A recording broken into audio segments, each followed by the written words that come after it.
Welcome to this edition of Morgan the Asked For podcast.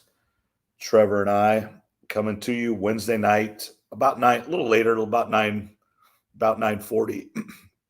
Excuse me there. Boston's ahead of Dallas by 6, I believe is what I saw there, about 6 minutes or so left. So Boston wins this one. Essentially, it's over. I mean, I think it's over now, but yeah, not good for the NBA when Boston just rolls through everybody pretty quick. It's gonna win this one and win the next and even it out. But yeah, if the Celtics get this one, it's all but over, and that just is going to kill some of the ratings. The topic of the night is a few days old now, and as a sports fan, especially here in Iowa, I'm sure you're probably a little bit tired of hearing this, but I do want to get, just Trevor's thoughts and then just my thoughts out here. But Caitlin Clark not making the Olympics, and just it is like mainstream news. It's not sports news. It's not, women's sports news. It is mainstream Fox News. Every talk show, every news show is talking about Caitlin Clark not making the team. And it's not about the basketball. And we've talked about this for a few weeks here, really since she's got into the WNBA. So about a month now, really, because I think the draft, was, her first preseason game was middle of May. And now it's the middle of June. And it's became political. It's became everything that you don't want. I don't want my sports to be. And it's sad in my book. That's the number one word for me. It's just sad. And then we'll talk more about the ins and outs of it. But that's just kind of my over 10,000 view feeling is just sad. It was supposed to just be the best 12 players, and that's it. There'd be no story, but that's not the world we live in. There's a lot of gray area, and that's where our topic's going to lead us tonight is all the gray. Should she be on? Should she not? Look at some of the others that are on there. I want to talk about Christine Brennan's interview that she had with Rich Eisen. I don't know if you saw that. I did not see the interview, but I heard she had a great article that she wrote. It was really good. And I'll just tell you a little bit about it real quick. She's been covering the women's Olympic team since 1984. And just a few things that she talked about. She said over the years, those press conferences before and after games, tumbleweeds. Nobody goes to them because nobody really cared about the team, even though they're maybe the most dominant team in Olympic history. So you kind of have that going on. And, with the Olympics also, she mentioned you can't attend every event because you got dozens of events going on at the same time every day. So the women's basketball team didn't get a lot of reporters that wanted to go to it. And then she talked about how she sourced it from 3 people within whoever the decision makers were, that they were worried about Caitlin Clark's fans. And I think there's some key words there. Clark's fans, not our fans, not the WNBA fans, her fans. So in my opinion, not only are they jealous and envy of her, now they're just annoyed or jealous of the fans.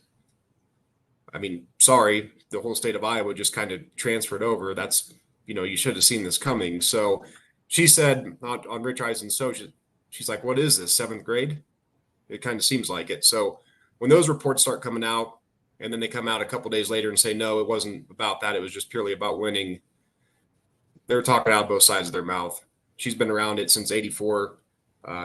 She may have done herself a disservice with this because who knows who's going to keep talking to her now that after she kind of reported on the truth behind the scenes. Yeah, they're going to probably 99.9% chance to win the gold medal with or without her. She could play 5 minutes. She could start every game. Let's just get this out of the way. if the argument is the best 12 players in the WNBA or the best 12 American players, there is an argument to be made that she's not one of them. That is not an argument. But there's a few people on there, and then I'm gonna go straight here for you, Trev. Does she get added to the team now, or is there just no coming back from it now?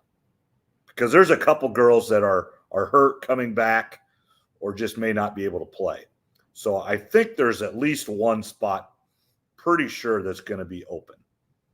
The one girl's only played like one game, and she's trying to come back, but it's not 100% that she's, and I cannot remember her name. I'm sorry, but there is a guard spot possibly open. So it'll depend on her health.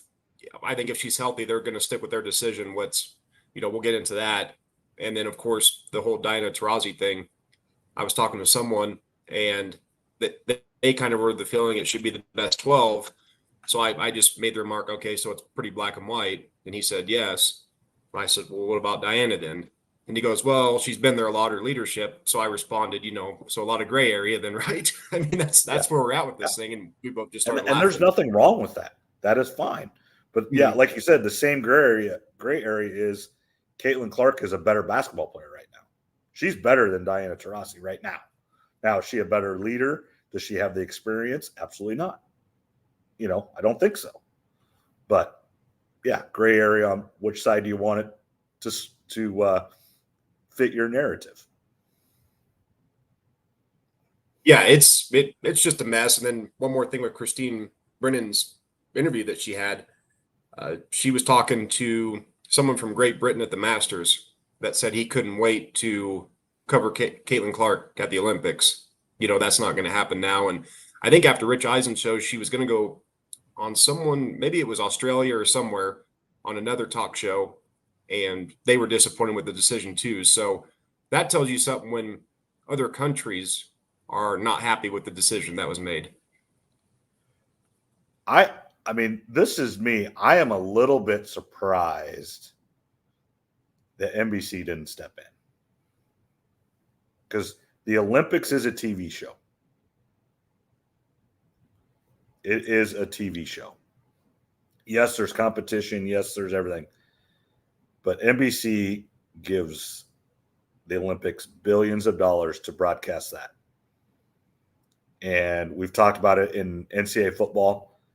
ESPN is pulling strings on what teams are going to what conference, when these games are shown, the playoff, who gets in. ESPN is involved.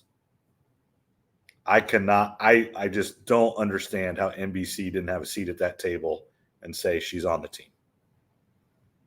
Because NBC is the biggest loser in all of this. It's not Caitlin Clark. There's going to be I think the WNBA is proving that it's losing day by day in every decision they make. But they're not the biggest loser in this. NBC is the biggest loser in this decision. And I don't think it's close. Steve, NBC is for sure the biggest loser. There's already reports that they're upset about it. They should be. I forget who I heard say it last night, but someone was talking like, why should we be surprised?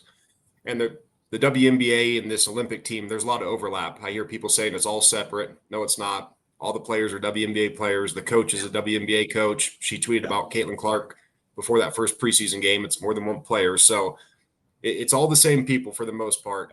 And he was just saying, you shouldn't be surprised by this, because here's a business that's been failing since the day one, and they get bailed out every year by another business, the NBA. Yeah. So why should they have any urgency? Why should they care? Win or lose, NBA is going to bail them out. Yeah, Trent Condon was a big proponent of that very statement. He goes, why would we expect anything less? This league cannot function by itself. This league would have folded 20 years ago. I think it's 25 years old. It would have folded 20 years ago if it wasn't financed by the NBA. And so they don't, like you said, they don't need to make money per se, because like you said, they're going to get bailed out. It doesn't matter if they make $1, they make $100 million, or they lose $100 million. that league will exist because the NBA feels like it has to make it exist. Here's the funny part about it. For years, we've heard these women pound the table. They want more exposure, better travel, more money. Well, two of those three things are happening right now in real time with the travel and the exposure. Here's the problem, though. You ever smell something when someone's trying to feed you something, a little BS? What they're really trying to say is they wanted all this to happen, but they wanted it to happen, in their own way. Right. Not just about one player. Diana Taurasi, for example. I mean, this is sort of a low blow to her. Yes, she's probably the greatest basketball player ever for the women's side. She had 20 years in the WNBA to make stuff happen. Mm-hmm. And these superstars like Caitlin Clark, you can't predict where they're going to come from. Sometimes they just come out of nowhere, and they are what they are. So you can embrace it, or you can push back against it, and they're pushing back against it. Yeah, it's just, like I said, sad, sad, sad. And, politics, race, where you're from, it's all part of this. And it was a missed opportunity for Caitlin Clark and the veterans to travel and be together for 3 weeks. So some of these women can teach Caitlin Clark. Like, she could learn something from some of them. They're experienced pros. Diana Taurasi, there's nothing in the world of women's basketball that she hasn't seen. Nothing. She's won many Olympics. She's won, college NCAA championships. She's won. She hasn't seen full arenas, but now she is. Right. But go ahead. But there's nothing that on the floor that she hasn't seen. And Caitlin Clark can learn from that. She needs to get better at basketball. She's really, really good, but she needs to get better. And she would be the first to tell you that. And, A'ja Wilson can teach her things. And there's a lot of great players that could teach her things, but they just refuse to let it happen. And it shows the leadership by the coach, the Olympic selection committee. And you can't tell me if A'ja Wilson would have stood up and said she's on the team, it wouldn't have happened. She's the best player in the world right now. And it's really not close. She is so fun to watch. But obviously she didn't do it. Could have made a stand for sure. That I have no doubt about that. It's just kind of weird. I mean, I don't know why there is so much resentment. I get it to an extent. They've been in the league for a long time and they've paid their dues. I think another thing that factors into this is Caitlin Clark didn't go to one of the premier college programs like a lot of the others did. The right. UConn factor, South Carolina, Tennessee, the whole UConn-Iowa game in the Final Four. I think this is their last little chance to, I don't know, maybe get back at her. I want to give them the benefit of the doubt early on, but the more and more that comes out, the more and more you see, they're telling us one thing, and then they're doing and saying other things. And I think most of the public in the sports world can pick up on this now, and a lot of the media members are as well. Back in the day, you could probably fool sports fans. When we were growing up, you'd watch a game, you'd see an interview after, and that was about all you really got, right? Other than maybe something on SportsCenter or the newspaper. Well, now everybody's got social media, Twitter, Instagram. Their head coach for the Olympic team, like I said, was on Twitter. So we can smell through the BS. I mean, perfect example is when the Fever played the Washington Mystics. Washington plays in a 4,000-seat arena every game, except for against the Indiana Fever, where they sold out the NHL and NBA arena, 21,000 people roughly, sold out. They don't do that for A'ja Wilson. They don't do that for Angel Reese. They do it for one player. And the Golden Goose is they're just trying to wring its neck. And it's sad. Even today, that video came out where she's playing with those little kids at the park or whatever, and she blocked a couple of their shots, goofing around, whatever. I read an article today that if you wouldn't have known what it was, I should pull it up, but it was something about, Caitlin Clark rejects young WNBA fan. It all, like, if you didn't know what was happening, you would have thought like they were trying to get an autograph or get a picture with her, and she turned away and wouldn't do it. But had nothing to do with it. Yes, she rejected their shot. And then the one kid, the sister distracted her and he hit a shot over her. It's kind of funny, actually. But here she is doing a great thing. Her and one of the Pacers are out there at a park playing with a couple kids. Yes, it's a PR thing, and yes, it's what they're expected to do, but she was still doing it when she needs all the rest she can. She's trying to do the right thing, and she said all the right things and done all the right things. Even when she was, snubbed, she went up to the podium and talked and she's going to cheer for them. She's going to watch them, hope they do the best, hope they win. She's done nothing but be gracious and said and done all the right things in public. Now, I'm sure behind